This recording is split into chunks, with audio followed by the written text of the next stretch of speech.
Hello students, आज का हमारा टॉपिक है fundamental concepts of organic reaction mechanism. इससे पहले के चैप्टर्स में हमने बहुत सारी चीजें पढ़ी हैं, जैसे कि हमने क्लासिफिकेशन पढ़ा है ऑर्गेनिक कंपाउंड्स का, उनका हमने नॉमेनक्लेचर किया है, उनका हमने आइसोमेरिज्म के बारे में भी पढ़ा है। तो वो सब हम ऑलरेडी डिस्कस कर चुके हैं। तो नेक्स्ट हमारा पार्ट आता है मैकेनिज्म का।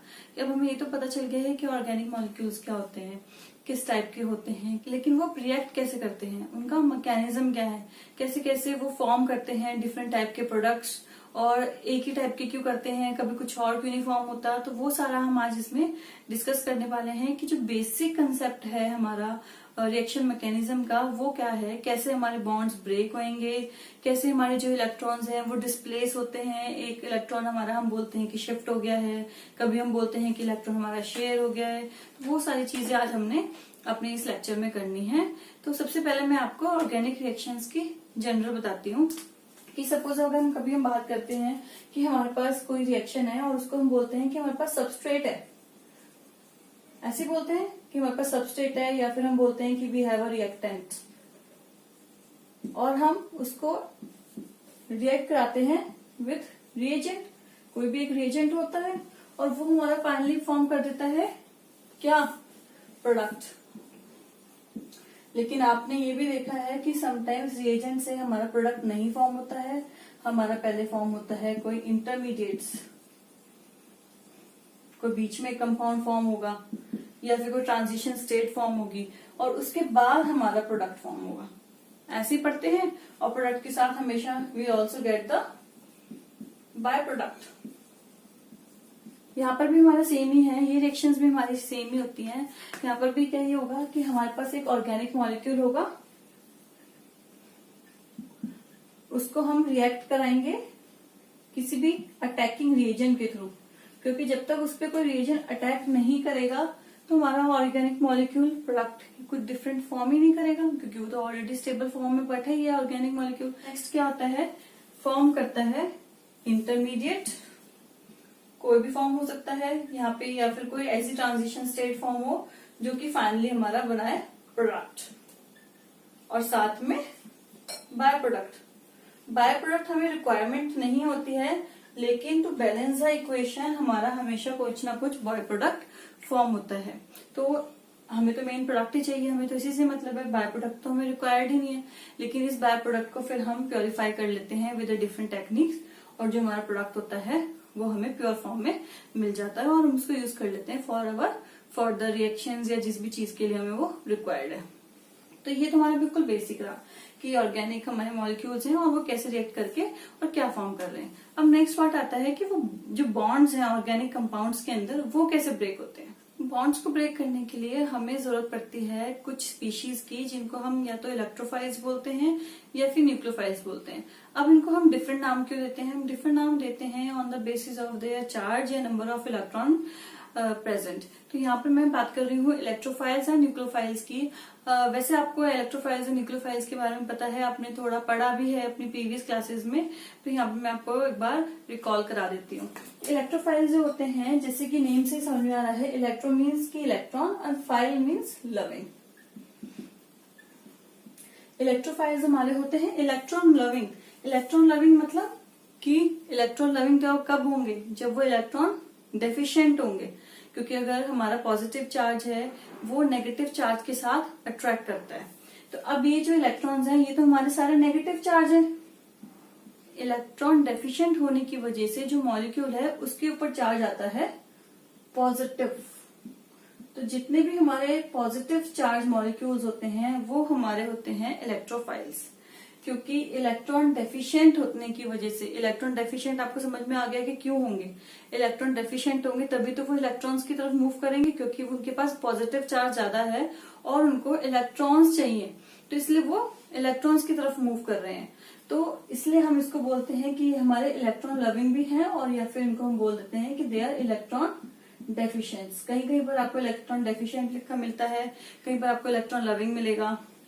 तो उसकी वजह से अब ये पॉजिटिव चार्ज है तो ये मूव करेगा टुवर्ड्स द नेगेटिव चार्ज। तो इसलिए इसके इलेक्ट्रोफाइल जो होते हैं वो हमारे सारे पॉजिटिव चार्ज होते हैं, जैसे कि H+, R+, और कुछ इसमें हमारे न्यूट्रल मॉलिक्यूल्स भी होते हैं, जैसे कि मैं बात करूं SO3 या फिर हमारे पास R फ्री रेडिकल। इसको अगर मैंने कहीं पर आपको ऐसे सिंगल डॉट लगी दिखाई तो इसका मतलब ये फ्री रेडिकल है, लेकिन ये न्यूट्रल मॉलिक्यूल होता है। तो ये तो हमारे हैं इलेक्ट्रोफाइल्स। अगर मैं न्यूक्लियोफाइल्स की बात करती हूँ तो सेम इसकी डेफिनेशन भी क्या होगी, nucleo means nucleus and file means loving, यानी कि ये न्यूक्लियस लविंग है तो ये पॉजिटिव चार्ज की तरफ मूव करेंगे। और पॉजिटिव चार्ज की तरफ कौन मूव करता है, नेगेटिव चार्ज। तो नेगेटिव चार्ज हमारे इलेक्ट्रॉन्स हैं, तो ये जो न्यूक्लियोफाइल्स होते हैं दे आर इलेक्ट्रॉन रिच। अब यहाँ पर बहुत सारे इलेक्ट्रॉन्स हैं, बहुत सारा नेगेटिव चार्ज है, तो तभी तो ये पॉजिटिव की तरफ मूव करेगा।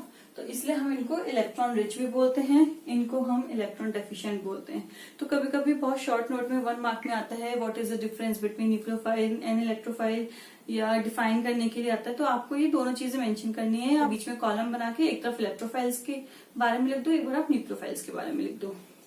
तो अब इलेक्ट्रॉन ये तो आपको पता चल गया। अब जो न्यूक्लियोफाइल हैं वो हमारे, मैंने आपको बोला कि नेगेटिव चार्ज होते हैं, तो कौन कौन से होंगे, Cl माइनस, OH माइनस, और अगर न्यूट्रल मॉल की बात करूं तो वाटर। ऐसे करके बहुत सारे हमारे एटम्स हैं, ग्रुप ऑफ मॉलिक्यूल्स हैं जो कि हमारे एज अ न्यूक्लियोफाइल भी वर्क करते हैं। तो इनको आपको किसी किसी बुक में डिफरेंशिएट करके भी बताते हैं कि इलेक्ट्रोफाइल्स जो हैं हमारे पॉजिटिव इलेक्ट्रोफाइल्स भी होते हैं एंड न्यूट्रल इलेक्ट्रोफाइल्स भी होते हैं। ऐसे जो हमारे न्यूक्लियोफाइल्स हैं वो हमारे नेगेटिव न्यूक्लियोफाइल्स भी होते हैं और न्यूट्रल न्यूक्लियोफाइल्स भी होते हैं। तो ये तो हमारा न्यूक्लियोफाइल्स और इलेक्ट्रोफाइल्स की बात है। अब क्या होगा कि ये हमारे इलेक्ट्रॉन डेफिशिएंट, इलेक्ट्रॉन रिच होने की वजह से ही अटैक करते हैं ऑन द कार्बन एटम या ऑन द ऑर्गेनिक मॉलिक्यूल्स, और finally we'll get the product. Students, next part आता है हमारा fission of a covalent bond. यानी कि तो आपको बताइए कि जो कार्बन कार्बन बॉन्ड होता है या कार्बन के साथ कोई भी अगर हमारा डिफरेंट एटम अटैच्ड है वो हमारा एक कोवेलेंट बॉन्ड फॉर्म करता है। तो अब उस कोवेलेंट बॉन्ड को हम ब्रेक करते हैं। तो उसको ब्रेक करने के लिए हमारे पास 2 कैटेगरीज होती हैं, या तो हम उसको होमोलिटिक ब्रेक करें या फिर वो हेट्रोलिटिक ब्रेक होए।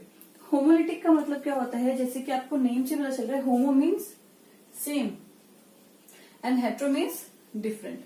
तो यहाँ पर तो क्या होगा होमोलिटिक में कि वो हमारा सेम तरीके से ब्रेक होएगा, और इसको हम सिमेट्रिकल भी बोलते हैं। यहाँ पर हमारा सिमेट्रिकल भी बोलते हैं कि हमारा सिमेट्रिकली ब्रेक हो रहा है। रीजन एग्जाम्पल, जैसे कि मैं बोलूं कि हमारे पास एक ए का बॉन्ड है बी के साथ, ये हमारा कोई ऑर्गेनिक कंपाउंड है जिसमें कि 2 एटम अटैच्ड है विद द कोवेलेंट बॉन्ड। अब इसको जब हम ब्रेक करेंगे, ये हमारा होमोलिटिक जब ब्रेक होता है तो एक इलेक्ट्रॉन इधर और एक इलेक्ट्रॉन इधर। क्यों? क्योंकि जो इनके बीच में बॉन्ड बन रहा है वो तो हमारा इलेक्ट्रॉन की शेयरिंग से बन रहा है। दोनों ने अपने एक एक इलेक्ट्रॉन्स को शेयर किया हुआ है और शेयरिंग की वजह से वो बॉन्ड फॉर्म हो रहा है। लेकिन जब हमारे यहाँ पर होमोलिटिक क्लीवेज की बात होती है, होमोलिटिकली वो ब्रेक होता है, तो दोनों अपने अपने इलेक्ट्रॉन्स को अपने पास रख लेते हैं। तो अब क्या होगा कि जब ये होमोलिटिक ब्रेक होगा तो ए के पास तो जो इसका अपना था इलेक्ट्रॉन वो बच गया, और जो हमारा बी था इसके पास अपना इलेक्ट्रॉन बच गया। तो दोनों क्या फॉर्म हो गए, फ्री रेडिकल। किसी भी एटम के पास अगर सिंगल इलेक्ट्रॉन ऐसे होता है उसको हम फ्री रेडिकल बोलते हैं। तो हमारे यहाँ पर 2 फ्री रेडिकल जनरेट हुए हैं by the cleavage of homolytic. तो जब भी आप होमोलिटिक क्लीवेज की बात करोगे वहां पर हमारा इक्वल पार्ट में डिवीजन होता है 2 डिफरेंट एटम्स का, कि वो अपने अपने इलेक्ट्रॉन्स को अपने अपने पास रख लेते हैं, वो शेयर नहीं कर रहे होते हैं। तो ये तो बात रही हमारी होमोलिटिक क्लीवेज की। नेक्स्ट पार्ट आता है हमारा हेट्रोलिटिक क्लीवेज। तो जैसे कि आपको यहाँ पर समझ में आ गया ही होगा कि होमो मतलब कि सेम इन्होंने इक्वल इक्वल ले लिए, लेकिन हेट्रोलिटिक क्लीवेज में क्या होता है कि हमारा सेम क्लीवेज नहीं होगा, डिफरेंट तरीके से होगा। अब वो कैसे हो सकता है, अब शेयर तो कर ही रहे, या तो वो अपने अपने इलेक्ट्रॉन्स को रख लें या फिर वो उनमें से कोई एक एटम जो है वो दूसरे को अपना इलेक्ट्रॉन डोनेट कर दे, ऐसा भी हो सकता है। तो यहाँ पर हेट्रोलिटिक क्लीवेज में यही होता है कि अगेन हमारे पास ए का बी के साथ बॉन्ड फॉर्म हो रहा है और यहाँ पर हमारी क्लीवेज हो रही है हेट्रोलिटिक की। तो हेट्रोलिटिक जब क्लीवेज होती है, ये ए जो है अपना इलेक्ट्रॉन डोनेट कर देता है टू द बी एटम। अब इसने क्या किया, अपना इलेक्ट्रॉन उसको डोनेट कर दिया, तो ऑब्वियस सी बात है बी के पास कितने इलेक्ट्रॉन्स बचे, 2 इलेक्ट्रॉन्स हो गए, और ज्यादा इलेक्ट्रॉन्स होने की वजह से इसके ऊपर चार्ज कौन सा आ गया, माइनस, क्योंकि एक ही इलेक्ट्रॉन इसने एक्स्ट्रा लिया है तो माइनस का सिंगल आएगा। अगर 2 इलेक्ट्रॉन लेता तो -2, ऐसे करके हमारे चार्ज इंक्रीज होते हैं। तो अब इसके पास 2 इलेक्ट्रॉन हो गए, लेकिन एक तो इसका अपना ही था, एक इसको एक्स्ट्रा मिला है फ्रॉम द ए, तो ये हमारा माइनस चार्ज होगा। और ए के पास इलेक्ट्रॉन्स की हो गई अब कमी, क्योंकि उसने अपने इलेक्ट्रॉन डोनेट कर दिया, तो वो ए हमारा अब चार्ज जो रहेगा पॉजिटिव, तो ए के ऊपर हमारा पॉजिटिव चार्ज हो जाएगा। और अभी आपने पढ़े हैं कि जो पॉजिटिव चार्ज स्पीशीज होती हैं वो हमारे होते हैं इलेक्ट्रोफाइल्स, और इलेक्ट्रोफाइल्स हमारे इलेक्ट्रॉन डेफिशिएंट होते हैं। तो यहाँ से भी आपको समझ में आ रहा है कि ये जो पॉजिटिव चार्ज है तो ये इलेक्ट्रॉन डेफिशिएंट है। और ये इलेक्ट्रॉन डेफिशिएंट कब हुआ, जब इसने अपना एक इलेक्ट्रॉन अपने दूसरे एटम को डोनेट कर दिया, और इसके ऊपर फिर माइनस चार्ज आ गया, क्योंकि इसके पास ऑलरेडी इलेक्ट्रॉन्स भी थे, लेकिन एक और इसको एक्स्ट्रा इलेक्ट्रॉन मिल गया, तो ये नेगेटिव चार्ज हो गया। बच्चे नेक्स्ट पार्ट आता है हमारे इलेक्ट्रॉन मूवमेंट। अब आपने ये तो पढ़ लिया कि न्यूक्लियोफाइल्स क्या होते हैं, इलेक्ट्रोफाइल्स क्या होते हैं, क्लीवेज कैसी होगी, लेकिन अब जो हमारे इलेक्ट्रॉन्स है वो कैसे कैसे मूव करेंगे, तो उसके लिए हम उसको 3 पार्ट्स में कैटेगराइज करते हैं। वन इज की from the pi bond to the adjacent bond. अब पाई बॉन्ड आपने पढ़ा है कि जो डबल बॉन्ड्स और द ट्रिपल बॉन्ड जो होते हैं वो हमारे अनसैचुरेटेड कंपाउंड्स होते हैं, और अनसैचुरेटेड कंपाउंड्स में हमारे पाई बॉन्ड्स होते हैं। अगर मैं डबल बॉन्ड की बात करूं तो डबल बॉन्ड में एक हमारा पाई बॉन्ड होता है और एक हमारा सिग्मा होता है। और अगर मैं ट्रिपल बॉन्ड की बात करूं तो ट्रिपल बॉन्ड में एक हमारा सिग्मा होता है और 2 हमारे पाई बॉन्ड होते हैं। तो यहाँ पर मैं डबल बॉन्ड की बात कर रही हूँ, तो डबल बॉन्ड में एक पाई होगा और एक सिग्मा होगा। तो सबसे पहले वाली कैटेगरी में क्या होगा कि जो इलेक्ट्रॉन्स हैं वो हमारे मूव कर जाएंगे from the pi bond to the adjacent bond, यानी कि ये पाई बॉन्ड है, यहाँ पर एक सिग्मा होगा, मैं यहाँ पे लिख देती हूँ कि यहाँ पर हमारा 1 सिग्मा है एंड 1 पाई बॉन्ड है। तो इस बॉन्ड से इलेक्ट्रॉन शिफ्ट कर जाएंगे इनटू द एडजेसेंट बॉन्ड, क्योंकि अब जो इलेक्ट्रॉन की शिफ्टिंग होगी या तो वो बॉन्ड टू बॉन्ड होगी, या बॉन्ड से एटम के ऊपर होगी, या एटम से बॉन्ड के ऊपर होगी। तो ये 3 कैटेगरीज हो गई। तो यहाँ पे भी यही है कि एक कैटेगरी में bond to the adjacent bond, और ऑब्वियसली बात है कि जब हमारे इलेक्ट्रॉन की शिफ्टिंग होगी वो एक बॉन्ड से उसके बराबर वाले बॉन्ड में ही होगी। अगर मैं आपको बोलूं कि मेरे पास 3 कार्बन की कोई कंपाउंड है और ये कार्बन इस कार्बन को डोनेट कर रहा है इलेक्ट्रॉन्स, तो ऐसा नहीं पॉसिबल है।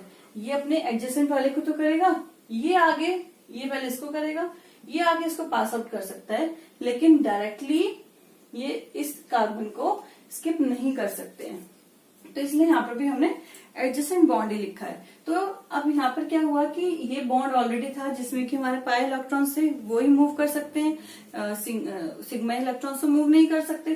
तो अब इन्होंने पाई इलेक्ट्रॉन्स ने इस बॉन्ड को अपने इलेक्ट्रॉन्स दे दिए, और जब इसने यहाँ से बॉन्ड ब्रेक करके यहाँ पर दिए हैं इलेक्ट्रॉन्स, तो डबल बॉन्ड हमारा यहाँ पर शिफ्ट हो गया। जैसे कि आप बेंजीन रिंग में पढ़ते हो, आपने पढ़ा है वहां पर कि alternate double and single bond होते हैं। तो एक स्ट्रक्चर में तो ऐसे होते हैं बॉन्ड, और नेक्स्ट स्ट्रक्चर में हमारे होते हैं ऐसे ऑपोजिट। इसमें हमारा यहाँ पर यहाँ है, और इसमें इसके ऑपोजिट है। तो ये बॉन्ड्स हमारे कब फॉर्म होंगे, जब हमारा पाई बॉन्ड हमारा एडजेसेंट बॉन्ड को इलेक्ट्रॉन्स डोनेट कर देगा, यानी कि डिस्प्लेसमेंट ऑफ इलेक्ट्रॉन्स हो रही है हमारी। तो ये तो हमारा फर्स्ट पार्ट है। सेकेंड पार्ट में क्या होगा कि अब हमारे form the pi bond adjacent atom पर करेंगे। यहाँ पे तो इसने बॉन्ड टू बॉन्ड शिफ्ट किया है, यहाँ पर क्या होगा कि इस बॉन्ड से शिफ्टिंग होगी टू द एटम, और जब एटम के ऊपर शिफ्टिंग होती है तो ऑब्वियसली बात है कि इसने अपने इलेक्ट्रॉन से शिफ्ट करे हैं टू द एटम, तो वो इलेक्ट्रॉन्स हमारे कहाँ आ गए, इस एटम के ऊपर, जो कि हमने डॉटेड लाइन से शो भी किए हैं। तो अब हमारे यहाँ से डबल बॉन्ड ब्रेक हो जाएगा, सिंगल बॉन्ड रहेगा जो कि सिग्मा बॉन्ड है, और जैसे हमारे पाई बॉन्ड के इलेक्ट्रॉन्स है वो हमारे एटम के ऊपर आ गए हैं। फिर नेक्स्ट पार्ट आता है कि हमारे पास एटम के पास इलेक्ट्रॉन्स हैं और वो उसको शिफ्ट कर रहे हैं टू द एडजेसेंट बॉन्ड। तो यहाँ पर भी यही है, it is from the atom to the adjacent bond. तो अब एटम के ऊपर इलेक्ट्रॉन्स हैं और इस एटम ने डिस्प्लेस कर दिए हैं, मूव कर दिए हैं, डोनेट कर दिए electrons to the adjacent bond. तो ऑब्वियसली बात है जब ये इलेक्ट्रॉन्स बॉन्ड के ऊपर मूव करें तो क्या बनेगा, डबल बॉन्ड, क्योंकि यहाँ पे भी तो ऐसे हुआ, डबल बॉन्ड से इसके ऊपर इलेक्ट्रॉन आए तो सिंगल बॉन्ड हो गया। अब ये इलेक्ट्रॉन्स, मैं बोलूं कि ये इलेक्ट्रॉन्स वापस इधर भी तो जा सकते हैं, तो ये इलेक्ट्रॉन जब इधर से वापस जाएंगे तो ये डबल बॉन्ड फॉर्म करेंगे। तो यहाँ पे भी ऐसे हुआ कि ये इलेक्ट्रॉन इधर गए तो इसने अपना डबल बॉन्ड फॉर्म कर लिया। तो एक्चुअल में जो हमारा बेंजीन रिंग होती है उसमें भी यही होता है इलेक्ट्रॉन्स का, कि वो एक बॉन्ड से दूसरे बॉन्ड में तब फॉर्म होते हैं जब इलेक्ट्रॉन्स हमारा मूव करता है from one carbon to the another carbon. तो ऐसे हमारी रिएक्शंस मैकेनिज्म हम पढ़ते हैं। इसके बाद हमारे बहुत सारे इफेक्ट्स भी आते हैं। जरूरी नहीं कि हमारे सारे इलेक्ट्रॉन्स मूव करें, उसके साथ भी बहुत सारे डिफरेंट प्रॉपर्टीज होती हैं कि नंबर ऑफ हमारा ग्रुप कौन सा प्रेजेंट है, कितने ग्रुप प्रेजेंट है, नंबर ऑफ कार्बन चेन कितनी है। तो वो सारी चीजें हम अपने नेक्स्ट लेक्चर में पढ़ेंगे, क्योंकि वो थोड़ा लेंथी टॉपिक है तो वो मैंने इसमें नहीं कवर किया, वो हम अपने नेक्स्ट लेक्चर में कवर करने वाले हैं। तो ये बिल्कुल फंडामेंटल कंसेप्ट है हमारा ऑर्गेनिक केमिस्ट्री का। ये आपका 12th क्लास में भी यूज होने वाला है। ये सारी की सारी आपकी जो टर्म्स हैं वो आप अपने 12th क्लास में भी यूज करोगे, तो इसलिए आपको इसको बड़े ध्यान से करना है।